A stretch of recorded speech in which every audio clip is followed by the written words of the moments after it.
So hari ini saya ada satu customer, dia walk in shopping office Okay, so akak ini dia ada kena scammer.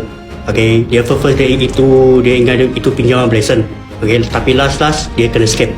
Okay, akak boleh cakap sikit tak tentang you hari tu macam mana kena scam? Okay, hari tu first kali saya ingat dia ni pinjaman blessing lah. Saya nak pakai duit sangat, saya terus submit dokumen. Lepas saya submit dokumen, dia minta saya deposit 300.5 lah. Saya dah bagi, tiba-tiba dia cakap scoring saya rendah. Tambahlah lagi duit, dia kata bayar 700.5. Lepas tu saya cakap dia, okey lah, saya dah bagi-bagi. Tiba-tiba saya rasa macam saya nak cancel lah kan, sebab banyak sangat saya dah bagi dia duit. Betul. Bila dah cancel, dia cakap boleh, tapi kena bayar lagi duit. Oh, bayar berapa? Bayar dalam 700 lebih. Oh, cancel lagi mau bayar lagi 700 lebih. Betul. Itulah saya rasa macam saya ni dah banyak sangat keluarkan duit dekat dia. Oh, sudah bayar berapa kasih dia?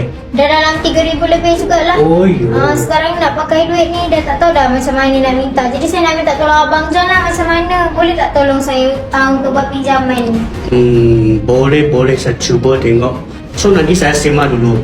Okay, so kalau semua dokumen tak ada masalah, biasa loan surat aku, nanti saya akan bagi tahu you lah.